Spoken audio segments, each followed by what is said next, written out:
khusus Bank Indonesia, dia melakukan kebijakan moneter yang salah satu instrumen utama kebijakan moneter itu adalah operasi moneter. Nah, salah satu instrumennya operasi pasar, tapi termasuk instrumen yang di masa-masa tertentu menjadi sangat vital seperti sekarang ini. Bank Indonesia ini adalah otoritas moneter, bisa ditambahkan sistem pembayaran karena dia yang berhak mencetak uang, mengedarkan uang, menyetujui model-model uang baru ya, mau QRIS, mau e-wallet, bukan uang baru, maksudnya instrumen pembayaran yang baru. Bahwa pemahaman tentang ini mendekati benar dalam praktik gambarannya. Tapi apakah mereka ini, Bank Indonesia, pemerintah bisa mempengaruhi ini? Ya, misalnya ada defisit transaksi berjalan. Kan defisit transaksi berjalan itu oleh pelaku ekonomi, bukan oleh Bank Indonesia. Dan ini misal saja.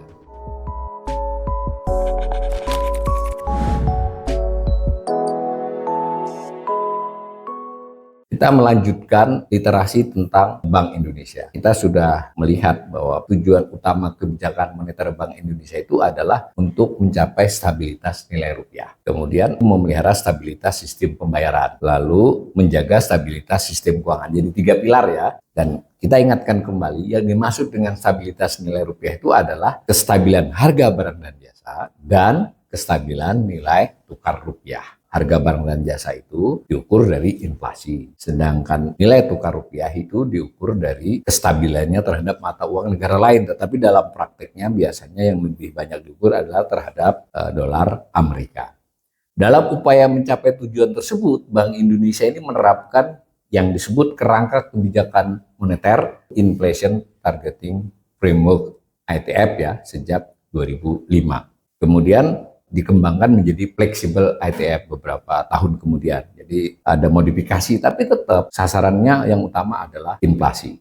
Dalam konteks melakukan rejim kebijaksanaan ITF tadi, itu BI rate menjadi suku bunga acuannya ya. Jadi instrumennya, alatnya. Kita sudah pernah mengadakan literasi tentang BI rate. Penyebutan BI rate ini tahun 2005 sampai 2016, yang waktu itu acuannya adalah sertifikat Bank Indonesia tenor 12 bulan. Kemudian dari 2016 sampai sekarang yang menjadi acuan adalah SUN yang bisa dibeli kembali, jadi repo ya, selama 7 hari. Itu kita sudah belajar. Nah, yang penting ada informasi tambahan ketika memakai fleksibel ITF ini yang dilakukan oleh Bank Indonesia adalah antara lain menurut perintah undang-undang memang berkoordinasi dengan hal lain yang disebut dengan pemerintah daerah, dengan pemerintah, dan seterusnya. Nanti ada yang namanya koordinasi tim pengendalian inflasi. Kurang lebih begitu ya. Ini saya review sedikit. Ada kerangka fleksibel ETF itu strategi penerbitan inflasi sebagai strategi dasar kebijakan moneter. Integrasi kebijakan moneter dan makroprudensial. Nah, ini pengertian makroprudensial ini juga memerlukan uraian ya, yang lain kesempatan, tetapi prinsipnya adalah Bank Indonesia itu memanage jumlah uang beredar, kemudian memanage kebijakan-kebijakan yang bisa mempengaruhi perilaku dari pelaku ekonomi, dan dengan berkoordinasi dengan pemerintah juga dia melakukan manuver-manuver kebijakan yang diharapkan mempengaruhi berbagai hal yang ujungnya adalah kestabilan nilai tukar rupiah terhadap barang dan jasa maupun terhadap mata uang lain. Nah, kalau digambar itu seperti ini. Gambar yang khusus inflasi ya, yang menjadi tujuannya adalah inflasi yang dipakai inflasi IHK. Ini memang juga kita pembelajar ekonomi harus lebih kritis ya. Ini saya ambil dari gambar Bank Indonesia. Sebenarnya inflasi nggak hanya IHK, ada inflasi harga produsen, ada inflasi harga perdagangan besar. Yang paling diametral inflasi IHK, bukan diametral, maksudnya betul-betul memerlukan pencermatan tersendiri itu inflasi IHK dengan IHP. Inflasi harga produsen. Karena bisa saja IHK-nya masih rendah, IHP-nya sudah tinggi. Artinya si produsen itu terpaksa harus mengurangi marginnya misalnya, karena biar laku, gitu, macam-macam seperti itulah. Tetapi sejauh ini Bank Indonesia lebih mematok IHK saja. Stakeholder pengendalian inflasi itu ya Bank Indonesia, pemerintah pusat, pemerintah daerah, kementerian dan lembaga. Mengapa demikian? Salah satu yang dianggap menjadi bagian penting dari inflasi adalah jumlah uang beredar. Jumlah uang beredar itu terkait dengan belanja kementerian lembaga, belanja pemerintah daerah, termasuk juga dengan pajak. Karena kan jumlah uang beredar itu di tangan siapa itu mempengaruhi kondisi. Nah, ini Bank Indonesia memiliki otoritas kebijakan moneter, pemerintah pusat dan daerah adalah kebijakan fiskal, kan mengatur pengeluaran dan penerimaan mereka. Kenapa dia harus dikoordinasikan?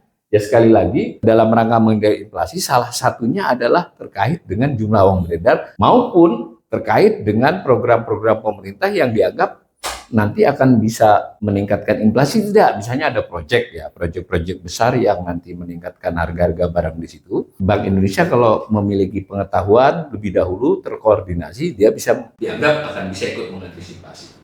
Nah, ini determinan inflasi kita sudah pernah kajian juga, ada soal nilai tukar dan macam-macam lah.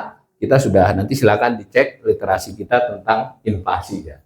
Tetapi salah satu yang biasanya diperhatikan adalah semua ini hanya bisa mengkaitkan dengan inflasi inti, sementara inflasi harga yang diatur maupun inflasi harga volatile itu biasanya lebih sulit diatur, hanya diharapkan predictable. Jadi tidak bisa diatur tapi predictable. Prinsipnya adalah Bank Indonesia sadar dia tidak bisa sendirian meskipun dia yang memegang tugas utama, tapi dia bersama-sama dengan stakeholder yang lain. Kurang lebih begitu. Khusus Bank Indonesia, dia melakukan kebijakan moneter yang salah satu instrumen utama kebijakan moneter itu adalah operasi moneter.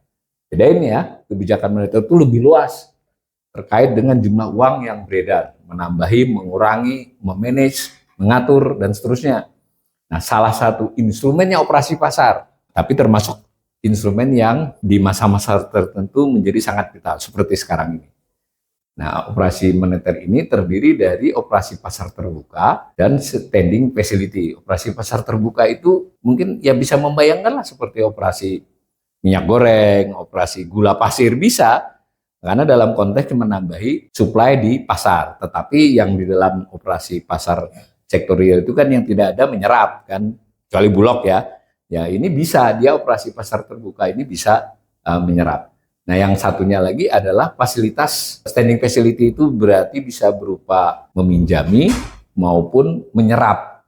Kita sekali lagi harus membayangkan bahwa Bank Indonesia itu mau mengutak-atik jumlah uang. Ada perhitungan dia bahwa ini jumlah uang kebanyakan, ini terlalu sedikit buat perekonomian. Lalu secara lebih rinci, ini lembaga keuangan kekurangan likuiditas, ini kelebihan likuiditas. Dia melakukan itu. Makanya secara teknis disebut OPT rupiah itu ada OPT operasi pasar terbuka ya, absorpsi, dan OPT injeksi. Sedangkan yang palas itu macam-macam, kita juga sudah pernah literasi, silahkan dicek ulang tentang literasi kita tentang operasi pasar terbuka dan inflasi ya. Prinsipnya itu adalah macam-macam instrumen Bank Indonesia. Kalau digambar, jadi Bank Indonesia itu melakukan operasi moneter, salah satu instrumen utama dia dalam kebijakan moneter, ada OPT, ada standing facilities. OPT ini terkait dengan likuiditas pasar uang dan pasar falas. Instrumennya ada kredit, balance sheet, macam-macam.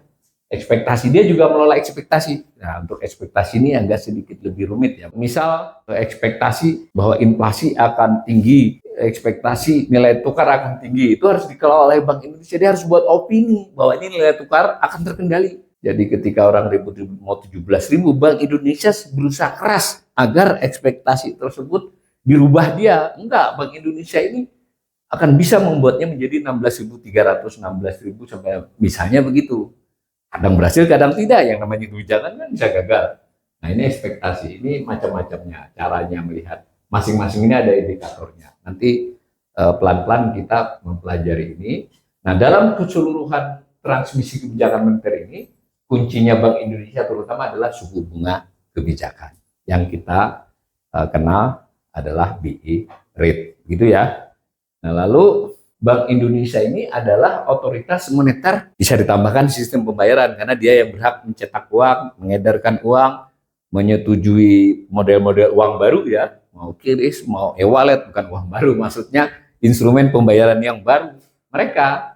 Nah, yang keuangan mikro ini bukan keuangan mikro dalam pengertian yang kita umum tahu, maksudnya syarat-syarat berdirinya bank, batas modal bank, batas rasio-rasio bank, itu namanya keuangan mikro, itu OJK.